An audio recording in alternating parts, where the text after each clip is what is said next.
Hello, welcome to Kellogg Public Library's virtual story time. My name is Sherry. The story I'm going to share with you today is Trick or Treat, Smell My Feet. Diane De Groat wrote the words to this story. Look, Gilbert, I'm a ballerina. Lola twirled around in her tutu. It's for Halloween, she said. What are you going to be? Gilbert held up the mask he was making and said, I'm going to be one of the Martian space pilots, Captain Zig. But don't tell anyone. I don't want anyone to copy my idea. Lola suddenly stopped twirling. I want to be a Martian space pilot too, she cried. But I just finished making your costume, Mother said. You wanted to be a ballerina. You don't have to do everything I do, Gilbert said. Your costume is nice too. If I were you, I would be a ballerina. You would? Lola asked. Sure, said Gilbert, but I'm not you, so I'm going to be Captain Zig. The next day was Halloween, and Gilbert packed his Martian space pilot costume into a paper bag so he could change later at school. Lola copied him and put her pink ballerina costume into a paper bag also. You're too little to go to school, Gilbert said. I'll take you trick-or-treating when I get home, okay? Okay, said Lola. I'll practice. She held the bag open in front of Gilbert and said, Trick-or-treat! Smell my feet, Gilbert answered. I don't want to smell your feet. That's what you're supposed to say on Halloween, Gilbert said. Lola laughed and sang, Trick or treat, smell my feet, now give me something good to eat. Here's a treat, Gilbert said, and he dropped the piece of toast he was eating into her bag. After breakfast, Gilbert grabbed his paper bag and headed for the door. Goodbye, Gilbert, Father called from the kitchen. We'll watch for you in the costume parade. Lola followed her brother and said, I want to be in a parade too. You can come and watch, Gilbert said. I'll wave to you. Remember, I'll be the one in the Martian space pilot costume. Patty was waiting for Gilbert at the corner. What are you going to be for Halloween? She asked. Don't tell anyone, Gilbert whispered, but I'm going to be Captain Zig. I'm going to be a Martian space pilot too, said Patty. I'm going to be Admiral Xena. Hey, Gilbert said, being a Martian space pilot was my idea. I guess we had the same idea, Patty said. I hope no one else does. After lunch, Mrs. Bird stood in front of the class and said, Boys and girls, Principal Pines will be leading the parade today. We will all line up in the hall and then march single file out the main entrance and around the block. Stay with your class. And if you see your family or your neighbors, you may wave, but please do not leave the line.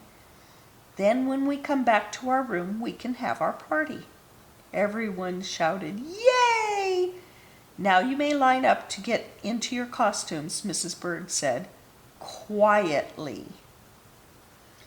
Louis lined up behind Gilbert. He waved his monster mask in Gilbert's face and said, Trick or treat. Gilbert laughed and said, Smell my feet. Everyone snickered except Mrs. Bird. She said, Louis and Gilbert, please go to the end of the line. They were the last ones in the boys' room, and some of their classmates were already in costumes. Gilbert counted 5 Martian space pilots. I'm Captain Zig, Frank said in a deep Captain Zig voice. I've come to save your planet. Hey, said Gilbert, you copied my idea. I was going to be Captain Zig. Well, Frank said, it looks like a lot of us had the same idea. When the other boys finished dressing, they went back to the classroom. Not Gilbert. He wasn't excited about his costume anymore. He wished he had thought of something different, but now it was too late. He opened his bag He closed it quickly and blinked hard. He opened the bag again. He wasn't looking at his Captain Zig costume. He was looking at Lola's ballerina costume. Gilbert pulled out the frilly pink tutu. This must be some kind of trick, he said. He shook the bag, and a half-eaten piece of toast fell out. And this is definitely not a treat. Gilbert thought a moment. If he had Lola's costume, she must have his, and she was probably wearing it right now, waiting for the parade. Gilbert needed to get it before the party, but he didn't want Mrs. Bird to catch him outside without a costume on. She would think Gilbert forgot to bring one, and she already scolded him once today.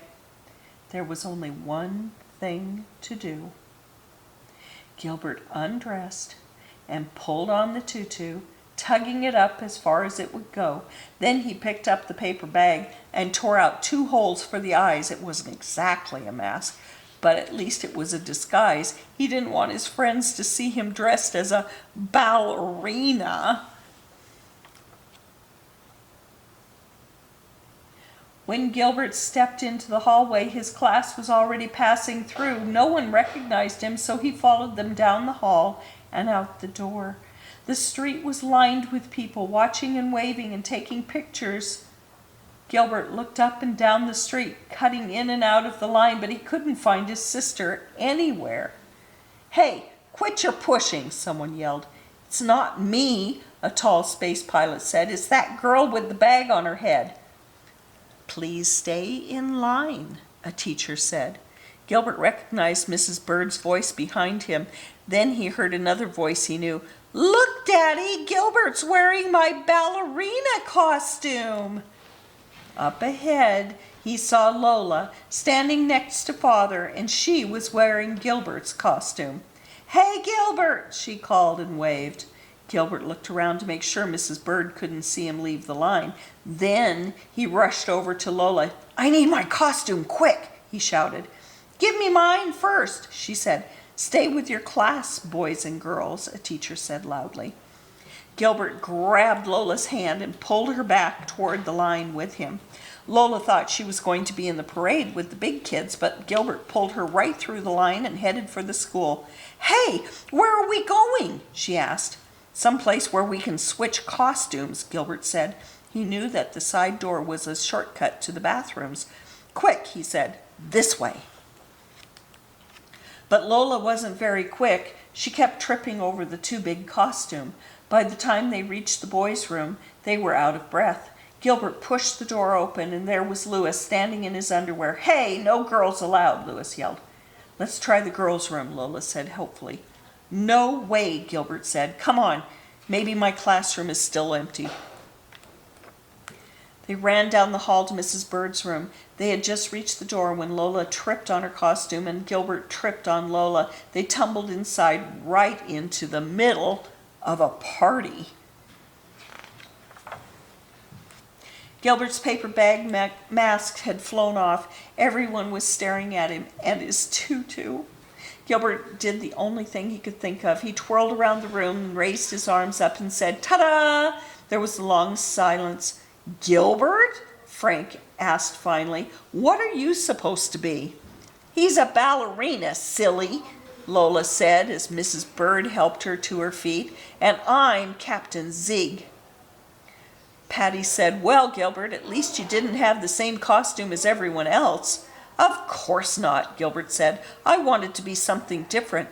My sister here wanted to be a space pilot like everyone else, but not me," he said proudly. Then he twirled across the floor to the refreshment table. Soon Father appeared at the door to take Lola home. Mrs. Bird gave her some pumpkin cookies to take back with her. "Trick or treat," Mrs. Bird said, handing her the bag. "Smell my feet," Lola said, taking it. She passed Gilbert on the way out. "Are you still going to take me trick-or-treating later, Gilbert?" "I guess so," he said. "And Gilbert, what? This time can I be the ballerina?" Gilbert laughed. "Don't you want to be a Martian space pilot anymore?" "No," she said, taking Father's hand. "If I were you, I'd be one. But I'm me, so I'm going to be a ballerina." She skipped out the door singing, "Trick or treat, smell my feet, give me something good to eat." And that's the end of that story. Happy Halloween!